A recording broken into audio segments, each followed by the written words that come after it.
Health, we are a healthcare technology company. We're giving companies a smarter way to provide healthcare benefits to their employees and to their families. You may be aware healthcare benefits, healthcare in general, and paying for that in the United States is really complex and the opposite of user-friendly.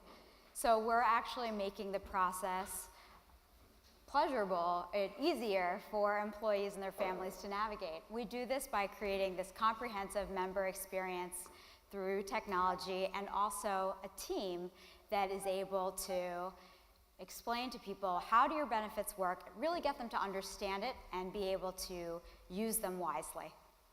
And it's showing that it's working because we have this Net Promoter Score, NPS of 72 out of 100. That's right up there with the best consumer-facing brands. And unfortunately, a lot of the companies that are in our space tend to have a really low NPS score of in the teens. But we're not here to talk about today like all the awesomeness that is collective health, but we are here to talk about sort of the unlikely friendship that we have formed between legal and design that has really led to innovation in our space, which is incredibly complex. So today we're going to cover a few things. We're going to talk about our path to friendship at Collective Health. We're going to talk about how we understand each other, how you can understand your legal counterparts better. We're going to also talk about partnering on intent. What does intent mean? And we're going to also stress the importance of working together early and often, legal, product, and design. And then some tactical tools you can take back with you when you go to your home offices. So let's dive into that path to friendship. And I think we want to give you a bit of our personal stories and getting to Collective Health. When I started at Collective Health, I thought I was really ready for like any regulated situation, and consulting, my two areas of specialty were finance and medical. I've worked on credit cards, trading, personal banking, financial advising, medical device, cancer treatment, and even pharmacy quality control, Ew. Which was a little bit too nerdy even for me. And I knew, based on that past experience, that my legal colleagues would make a huge sort of impact in the work that I was able to do to impact our members. And I interviewed with and talked to them in my process of starting there. And 3 weeks into my experience at Collective Health, I was like, hey, I think we need to add this new touch point to our service for our members. And gathered my legal colleagues at the time, the head of design, product, and very soon after a like 30-minute discussion into the finer points of health privacy law in the United States, I was crawling under my desk, literally shedding a couple of tears. And I had to pick myself back up and really build my relationship with our legal team and build that collaborative culture. I was really excited to come to Collective Health and work with the creative brains directly. I previously had come from the US government. One of the major projects I worked on was a platform for enrolling people in insurance with subsidies from the federal government. This website, healthcare.gov, you may have heard of. It was in the news a lot. It had some issues when it launched. It was associated with the Affordable Care Act, also known as Obamacare. When the glitches happened and trying to fix it, they put us all together in a room, and that was a really smart decision of the agency because legal, design, all the different teams could collaborate, and they weren't just working as we normally did, which was like this, over the phone, just sort of signing off as stakeholders, trying to understand each other as best we can, but it was really just over the phone and wasn't really deep collaboration. So coming to Collective Health was really exciting because I could work directly with designers and product to bring our mission to life. I was really nervous though because I knew there was that idea of government attorney, really risk-averse, stodgy, not exciting, basically a dream killer. And really what I knew that I had to do was build trust and confidence. Trust that I wasn't just going to say no all the time. I wasn't going to be that stodgy, awful stereotype of an attorney. And also confidence that I knew what I was talking about. So when I said to the team, hey, this isn't going to work, let's try to find something else, they would believe me and move forward from there. The work that we have done together between design and legal has literally impacted every touch point that we talked about earlier in our member experience. And I feel incredibly proud of the work that we have done together to make real change. We've definitely made mistakes. I have been that no lawyer. And I've definitely been that designer screaming that this is not going to work for the users. But today we're here to share with you our lessons learned and how we've moved forward. And these are not just internal lessons. We actually went out and talked to colleagues in similar roles to gain further insight into what are the best practices for working together. So why is the relationship between design and legal so important? So, quick show of hands, how many of you guys have worked in a regulated space? Finance, healthcare, education, government. Okay, a lot of hands. Keep those hands up for a second. How many of you guys have had a product or service that didn't quite make it to users because of a compliance or regulatory review? Okay, still a lot of hands. Sorry. How many of you guys had a product end up looking like this after a compliance and regulatory review? Okay, cool. So this is why this is important. Yeah, this is awful. I mean, I have to say, as a lawyer, even in my personal life, I don't read this. I may be signing my right arm away, and I know there are really important rights and obligations, but I'm not going to read it because ew. And also, you know, this is a really bad member experience. You want your members, your end users to understand this, but they're not going to. And this stuff doesn't just apply to text on screens. My background's in service design, and it really does affect the processes that you put in place in those digital physical barriers. It is really important to listen to legal and compliance because they're going to bring up really important risks that you need to take into consideration. So many regulated companies have found themselves in hot water when they don't listen to legal and compliance. Especially startups. So let's dive into understanding each other a bit more. When we went out and did this research, I heard this theme coming up that legal often sees design as irreverent to the law. Really, I don't think we are, but we send signals to our legal counterparts that indicate this. And I think it's really well illustrated by this quote. I become the stereotypical naysayer when design comes to me at the end of a project with questions. I'm supposed to have a quick and easy answer. This shows a complete lack of understanding of what goes into my job. And I knew it was crazy for me to ask Briana to come up with a new legal determination in 24 to 48 hours, but I didn't quite grok it how similar it was to a product manager walking up to me and being like, hey, can you launch this new app in a week? It's just not gonna happen. It's my job to worry about the worst case scenarios. I don't think about that happy path. So when I'm asked to come up with a solution, I'm going to lean back on past precedent to make sure we don't get into hot water. That means that I don't have time to ideate or come up with a solution that you're going to like, and it's not happy for any of us. Designers, because of this, can sometimes see legal as an obstacle. One quote we heard from a designer at a medical device company is, "We try to stay clear of legal as much as possible. They too often interfere. They prevent us from doing the research we need or making real change." And that part about real change really hurts because I joined Collective Health to make real change. My legal counterparts at other companies, they join tech companies to make real change, to do exciting work. They're not there to be no people. So let's examine our commonalities and our differences for a second. As designers, we are the risk takers. We look for the novel solution. And I don't know about you, I'm really sad when I don't get to do that. It hurts my heart. And for attorneys, we're supposed to be risk averse. We have to lean on past precedent for what works, because that's how the law works. Past precedent determines the future way to move forward. But we are both really good creative problem solvers when we're doing our jobs correctly, and we are both advocates for both our users and the company's mission. One of the tools that we use to be able to focus on our commonalities rather than our differences is partnering on intent. What do I mean by intent?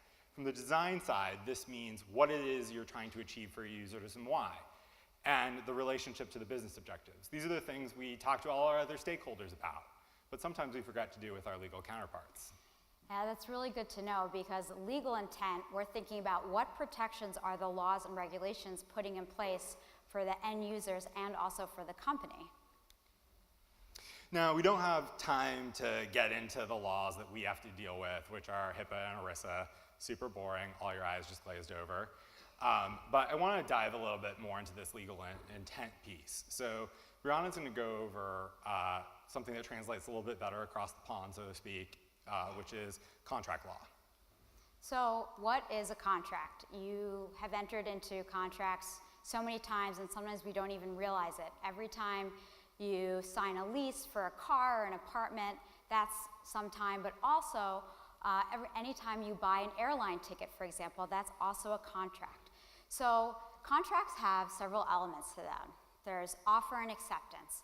Your companies offer, for example, online widgets. And as I, the end user, I'm going to accept those online widgets. And to be able to accept them, I have to give you something back. I have to give you some consideration. So say $10 a month for your online widgets. We also have to both have an understanding of what the widgets mean, so that I understand what widgets I'm getting and you're understanding what widgets you're giving to me, and that's basically the same. And then finally, there is an action. Back in the day, it could have been a handshake or something kind of brutal like blood on a stump or an etching in a rock. And then we finally came up with pen and ink, pen and paper. And then from pen and paper, we've gotten to electronic signatures. So how did the inventors of DocuSigns and CUDA-signs come up with electronic signatures? Well, they thought about the intent of the action. What is the intent? It's to identify who the parties are to the contract and their capacity to enter into an agreement. So by memorializing through an algorithm who the parties are and that they are capable of clicking to enter into agreement, you got the action preserved. And using this really helps you to ideate and think through and escape that gravity of precedent. It's really important for legal and design to collaborate on projects to really understand what the intent is. Legal will sometimes create what's called legal requirements documents at Collective Health, and actually design and project will collaborate on these, and they really focus on what are the laws that apply and what is the intent, so that whatever project is happening, it's documented there and you can really work that into your creative process. And we use these to really build trust with our legal stakeholders when they can't be in the room, and use those guidances as we move forward in building new products and services. It is really, really important to work together early and often. This was the biggest differentiator between companies that succeed at this collaboration and fail at the collaboration, along with legal putting frameworks in place for design to do the user research they need to do inside of that regulated environment. And you really need to rethink how you're thinking about legal, from being a stakeholder or an approver to being a collaborator who's resourced to the project that you're working on. So one example where we worked together early and often, it really paid off, was the out-of-network claims form. In the US, if you go to a doctor that doesn't have a contract in place with your health benefits or your health insurance, you go to that doctor, you have to pay the doctor up front, and then you get reimbursed by your benefits or your insurance, your insurance. And to do that, you generally, in the classic case, have to fill out this really complex form that was really something our members were struggling with, very frustrated and angered about, because not only is it this awful looking form, but then you have to mail it or fax it, and who knows even where to find a fax machine, and there's extra time involved with that. To solve this problem, we really had to understand the needs and desires of the user, dive into those legal requirements, and build that out into operations team to be able to really take over from where a partner was handling things previously. So legally, we still need all of this information, but it doesn't have to look like this fine print. If you go back one second to the next, yes. So just some questions we have to answer here. we have to identify the member, we have to identify who is the patient and who is filling out this claim, and then also, do they have any other insurance involved? And not only that, we also have to make sure that the doctor is legit and not a quack. So we were able to just say, okay, well, we really just need this information. We need to make sure our members understand their rights and obligations about it. So we could just turn this into simple yes/no questions, not that ugly form. And with those few questions, a snap of a photo, and a quick confirmation, we've increased our transactional NPS to the standard of collective health, and also seen a 95% adoption rate within, I guess, 8 months of launching. And this was only possible with deep legal and design collaboration from the beginning and then frequently throughout. Last, we want to leave you with a few quick tactical tools to help you succeed. The combination is key for us. When we don't do them all, we end up in no land. The first is that product management and design need to be working together. All too often, this relationship looks like an arrow, not a triangle. This is something that really needs to get solved. It's also really important to present in flows. That way, your legal counterparts can see the whole process. And just so you know that if you present in flows, attorneys may want to comment right away. And it's okay to say to them, hold a second, let me get through the entire flow, and then you can ask your comments. And that's good, because if you've been working together early and often, like we've discussed, your regulatory intent is already preserved, and they will be very happy when you get to the end of your flow presentation. And again, you can use that regulatory intent to limit that disclosure bloat. It also really helps to let legal work in your design tools. One thing that Izac has taught me is to use Envision, and that allows me to comment directly on the mocks of the design. What's really important here is to separate legal from legal's designs comments, because I fancy myself an artist sometimes, and I want to be able to say, oh, move this here, move that there, but that's not really a legal comment. So I preface my legal comments legal comment, and the non-legal comment as non-legal comment, and then Izac can just ignore the non-legal comments and I won't get offended. Don't be afraid to jump into that legal text and help clarify and simplify. And don't collaborate over emails. Too many things get lost in translation. Always introduce what you need approval in person or over a meeting.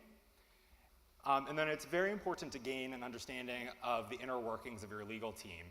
Sometimes it takes more time for a complex decision to get approved across multiple legal stakeholders. Yeah, if we could just go back to one more point there. So sometimes if it's a complex decision, I'm just going to need to discuss that point with my other legal colleagues, and it will take a little extra time. So if Izac can consider in his timeline the time that needs to take things to get approved in a group, that really helps. And just really quick recap, I know we're short on time. On our path to friendship, we really had to understand each other and focus on our commonalities rather than our differences. And we use intent as that common tool to focus on our commonalities and work early and often together as collaborators, not stakeholders, and using those tactical tools to avoid that no land. And I want to thank all of you guys so much for your time. And if you have any questions, feel free to grab us. We are also hiring across all roles, product design, engineering, and even legal. Thank you.